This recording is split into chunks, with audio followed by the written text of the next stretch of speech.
All right, ladies and gentlemen, welcome to our community cast here for Heroes of the Storm. I'm Kevin Naki, joined alongside by Dustin Browder, and today we're going to give you guys an opportunity to cast on Dragonshire. Now, of course, we'll be introducing this map to you. We'll tell you about the game you're about to see, but then we encourage you to head over to heroesofthestorm.com, download this, and actually check it out and try and cast on your own.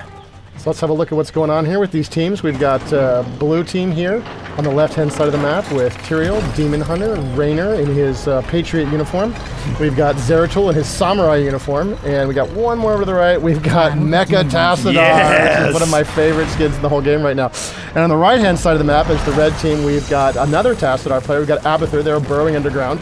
We've got Falstad. We've got ETC, Glamrock ETC, and Chef Stitches. So we've made a few changes on this map. What you need to do on this map is control two shrines, one in the top lane and one in the bottom lane. And once you control both shrines, your team will gain access to the dragon shrine.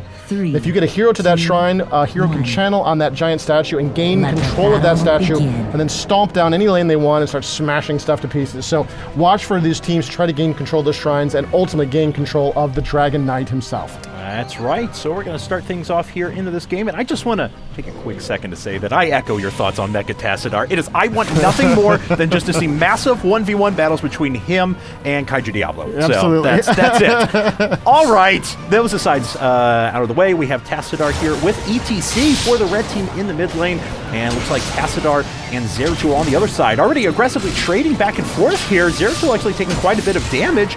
ETC snags a little bit of damage himself as well, not before getting a little bit of a shield, and you see Tassadar being pushed off. Very difficult for to stand toe-to-toe with ETC like that and just trade blows, right? You really want to be a lot more sneaky as Zeratul, but he does get a little damage done and gets out there. I just feel like with all of the sustain that a hero like ETC had, probably not super practical. Definitely. And as you guys saw up at the top, there is a countdown timer right now to when those shrines become active. And of course, within that 10 seconds, those shrines will be active and our teams will have the ability to stand on top of them. Once they control both, they can then have someone run to middle and channel that Dragon Knight statue as we talked about before. It looks like mid is largely controlled by red. It looks like blue has mostly got control of top, and red, I believe, has already gained control of bottom. So really split all over the place. You really got to have sort of the best team players to gain control of this position. Demon are a little bit of trouble there, and down she goes. Now, of course, that wasn't just Stitches. That was Stitches with the help of Abathur. Abathur, if you guys are relatively new to this game, is kind of a general support. He sits back. He's able to throw down universal spells all across the map. He can create clones of people. He can tunnel wildly everywhere, and he's actually going to stand and try and take the Dragon Knight. Now, Abathur has very little health and cannot fight in a stand-up engagement, but red team is here and protecting. So dangerous, and Tassadar using his shield trying to pick off Abathur right there. Can't quite get it done. Oh, and the Dragon Knight is grabbed by Abathur. Brilliantly done by Abathur. He's not an effective combatant at all, but he could channel on the Dragon Knight. That's exactly and so he hung out there in that big battle, hoping his teammates could defend it. He managed to grab the Dragon Knight. This is a huge, huge push for the red team. They've got 4 players, and they've got Abathur in the Dragon Knight smashing here up this middle lane. Boom! And there goes Patriot Raynor. He's thrown to the side, of course. This Dragon Knight does have 2 abilities. It has the ability to throw down that cone of fires you saw, and it also has that big kick, which does damage and sends opponents hurtling across the map. Tassadar immediately mounts up and tries to get back into the fight. Now, of course, there's only 24 seconds and 22% health left on the Dragon Knight. When it dies, Abathur is going to pop up right where that Dragon Knight dies. And because he's so slow, he's going to need to tunnel or get out of there as soon as possible. He's going to take a lot of beating here. Can he get out in time? He's getting shielded. They really want to pick him off. Nobody is more annoying than Abathur. If you get a chance at him, you're going to drop him, and Zeratul there with the kill. That's right, but blue team is paying a pretty big price for it. They, of course, lost all of their turrets, their towers here up at the front. They're very low in health. Red team wanted to pursue. Not even Falstad can get in there with one of his shots, and looks like blue team, for the most part, will be able to walk away. So we're tied in levels right now. Red has the advantage because they did pick up that early Dragon Knight, but blue's done a very nice job at minimizing the losses from that. Yeah, they're doing very, very well in this position. You'd think they'd taken a lot more damage there, and they did manage to sort of hold off that fight. You can see that the kills are still clearly with the red team, or with the blue team rather. I'm reading it wrong. It is with the red team. It's only 2-1 right now. in favor of red.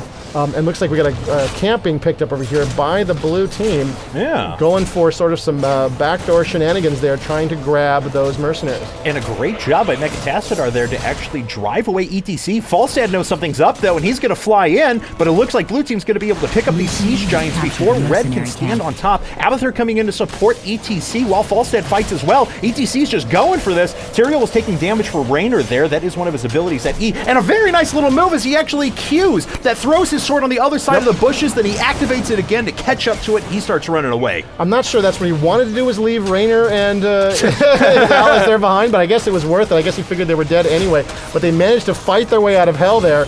And they are now pushing back. We've got, you can see the infestation there on ETC, that green glowy and that Zerg symbol over his head means that Abathur is inside that hero, helping him out. Abathur has the ability to fire abilities off of that hero. Wow, just great use of these giants. They're sort of pounding away at this position. And it looks like red is going to regain control of this position and stop those mercenaries. Yeah, that was still very risky from Raynor there to jump in. He just wanted to draw fire from the Siege Giants, get a few more hits on that fort.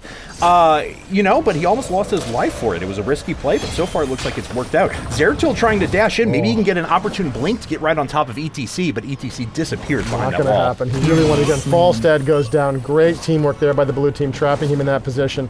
And it looks like everybody's going for the shrines right now. We got blue going bottom, we got red going top, and blue kind of has control of the middle position depending on what they do here. Looks like they're committing hard to the top to gain control of that shrine, looking to push back Stitches. Blue has fought back exceptionally well. They've tied things up in level. We're dead even at the moment. Stitches does pull Zeratul off of that shrine. That is going to keep it neutral for a little while longer. Oh, but a blink from Zeratul right back on top of the shrine. He's going to try and activate that. That means the Dragon Knight can be captured by only blue team here in the middle, but there's already 2 members of red there, and they're not going to be able to channel that for long enough to gain control of the Dragon Knight. Yeah, it's going to be a big fight here in the middle. They really don't have him in position. They've even been driven off of it at this point. And ETC, of course, with that hook, did a lot of damage to Zeratul. Oh. And now he's gained control of the top position. Suddenly, red's got control of both of these shrines. And now blue has got to fight for their lives and maintain control of this middle position to prevent this from occurring. I don't see anything happening with blue capturing the shrines. I think the key battle is going to happen here in the middle. And that was really smart of red to take a Merc camp at the same time. That means they're going to put additional pressure on one of those lanes, potentially draw up some of blue members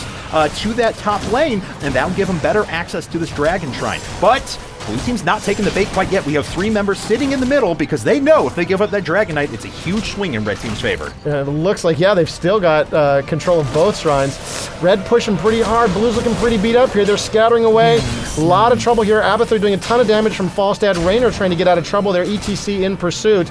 And there goes Tassadar. I think he's going to get it. Oh, he manages to grab it. Raynor with the last distant attempt to try to stop him. Doesn't pull it off and gets driven back. I was just secretly hoping, though, of course. Falstad does a short-range fly in there to try and secure the kill on Raynor, manages to snag it. I was just hoping the Dragon Knight would start kicking people away. That's really all. That's really all you want to see, the Dragon Knight giving somebody the boot. But the Dragon Knight is going to be a very powerful force here in this mid lane. We see other members of red coming down to support it. Stitches, though, with a little bit of help from Abathur earlier on, is sitting, though, in the top lane, which is continuing to push as well. This is a massive swing. You see in the space of about a minute and a half, now a 2-level difference between our 2 teams. Yeah, and because of that Dragon Knight, they're really able to maintain their position right here and do a ton of damage.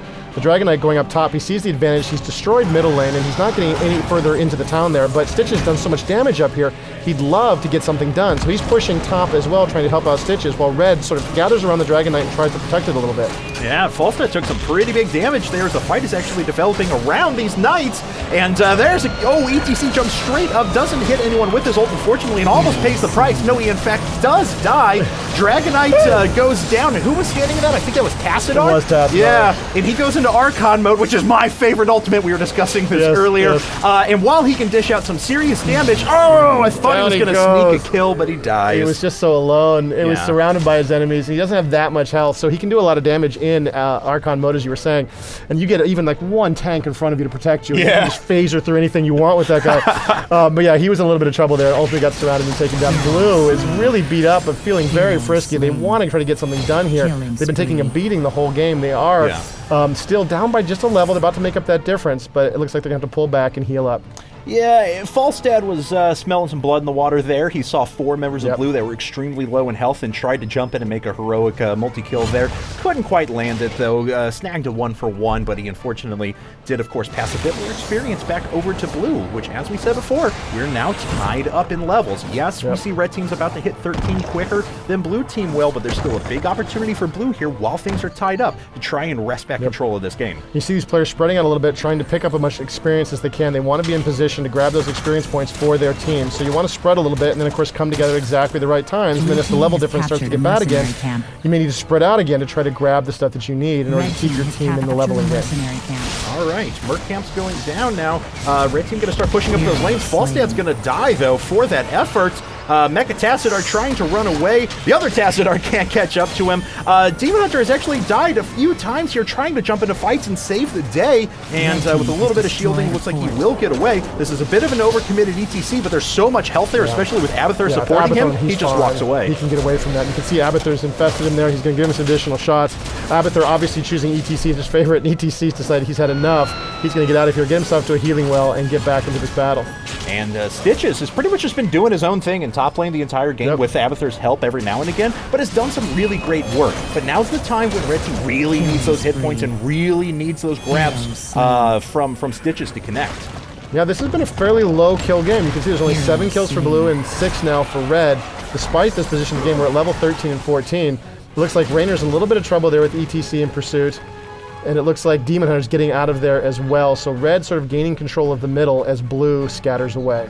All right, well, Falstad, trying to be a hero again. This could cost him. Looks like shield's going up. Tassadar is going to die at the same time the Demon Hunter does as well. Falstad may once again pay for this, but yet he seemed to always get 1 or 2 kills every time he jumps in, so I guess no harm, no foul. He did it exactly right at that point. You can see Abathur coming to help out. There's Abathur's other ultimate. He will now copy ETC, and now there's 2 ETCs on the battlefield, one controlled by Abathur, one controlled by the regular ETC. It's what makes Abathur so challenging to play. You need to know what the powers of all of your allied heroes are, so you can sort of remember what to do and when. Makes it extremely challenging using that ultimate. Yeah, and it does have a long cooldown associated with it as well, so Stitch is trying to land that grab, can't get it. It looks like Zeratul going to walk away. Tyrael was backing him up there, but Tyrael actually wasn't doing much. He was just kind of sitting around and absorbing damage for a while, like nobody's paying attention to me. I guess I could do this. We got both shrines controlled by red, and red gets the Dragon Knight again, charging across the battlefield. Blue scattering in front of this, missed hook by ETC. Blue a little bit beat up, but still absolutely in this at this point. The level difference is only up by 1 for red. Let's see if blue can hold here in this position. There's the ultimate from Rainer, putting his Banshees out, and they're quickly destroyed as blue tries to make a stand around this tower. There's the Archon mode you were talking about earlier for Dazzler. Oh, Rainer gets hooked. Yeah, Rainer gets hooked, and the Archon mode wasn't able. Falstad just diving into the middle of everyone again, just going as deep as he possibly can in any of these fights. Tyrael. Oh, Void Prison. That's what's freezing everybody right now. They get the Void Prison from Zeratul, trapping the Dragon Knight, some other heroes as well. The Bloodbath is on here. Everybody's taking an absolute beating. Blue is down 2 heroes. Red still absolutely in position. Everybody's beat up, and nobody's died. So there was a little bit of an attempt at some cool synergy there when we saw that Void Prison come out there. For Zeratul, there was an attempt at ETC to time that stage dive just perfectly and get right on top of him. It didn't work out, but it's still a successful push here for Red Team, as they had Siege Giants going to the bot lane the entire time as well. So now we see a massive disparity. 2 levels. But as Red Team starts to fall member by member here, we start to see that experience get made up very quickly by Blue Team. Yeah, they're really pushing back. They want to get some kills, so they got to get something done. It looks like Tyrael's out in front leading the charge. Rainer in pursuit and back with his inspired leadership ability. He can move a little quicker than other heroes. That's how he's getting hits off on everybody there. Tassadar on his mount closing in. Tyrael just so eager to get a kill, even against those 2 tanks. I don't think he can get it done. There's the hook, pulling him into range, but Tyrael's not that beat up. I think he'll be just fine. Yeah, absolutely. And of course, Tyrael's strength is going to be absorbing damage, even has abilities which explicitly do that. His E, for example, creates a link between you and a chosen character that's within a certain distance of you. You actually absorb damage for that character. Oh, Rainer caught way out, though. Never mind. behind all of that. Of course, the stim does go off, so we'll be regenning health, and he gets a little bit of attack speed, but a great grab there from Stitches, and Raynor dies. Just got moved all over the place and then just died for all of his efforts in the end anyway. Just brutal. All right, up in the top position, we've got a little bit of a pushback. They're trying to get those lanes moving in the right direction. We got one hero down for blue in this position. They are behind by a level. Remember, this is the Storm's level to level 20. This is the crucial moment. And if and when red gets to level 20 early, they'll have an advantage. We've got some mercenaries moving out there for red across the map. Abathur's got his Locust still pushing in the top lane. This is something he does automatically. He just spawns these little guys, and they will move across the map and sort of push for Abathur.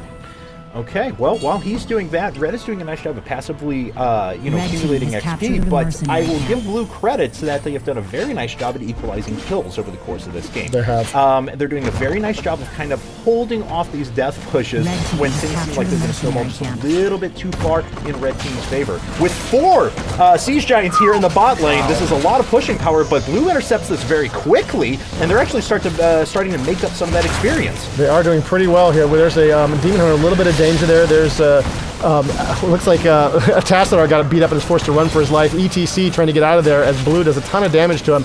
Raynor in pursuit with those Banshees. It looks like Falstad's going to grab that top shrine. The bottom shrine's going to be grabbed by blue, and so that'll give blue a little bit of time before they have to worry about the Dragon Knight again.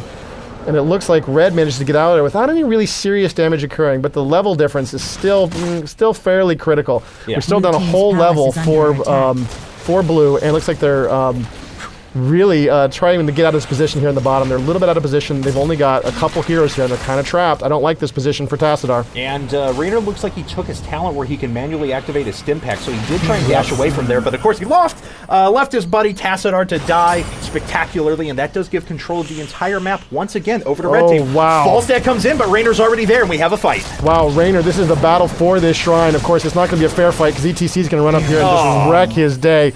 Falstad, already wounded, is going to grab... Oh, and he manages to pop... Oh, well done! He gets into position where he can potentially defend this. Zach really wants it. He's going to be driven away. And that was that Void Prison which came down. Of course, that makes everyone who's trapped inside of it invulnerable. But of course, they're held in place for exactly 5 seconds, and your team knows when to jump back out. Oh, and Zeratul dies. Falstad's going to go right back to the Dragon Knight because blue has to scatter. A nice escape from Tyrael once again, but of course, it's just delaying the inevitable. Yeah, they really did make a brave play of it there, but it wasn't quite enough. Abathur hiding in the bushes right there. I don't think he's been spotted, and this is great for him because he can be close to cast a lot of his, put down his, he got spotted after all by Demon Hunter. She sniffed that out. She saw where those locusts were coming from, and he managed to get out of there in time. Oh, another town goes down. Blue in a lot of trouble here as red is pushing hard. Yeah, we still have 35 seconds left on this Dragon Knight, and that may be enough time to just allow it to kind of face tank this Palace. And Palace is taking some significant damage here, already down very far in health. Red team trying to back up as they take a little bit of damage there, so you see Stitches getting out of the way, but all guns ahead on this Palace.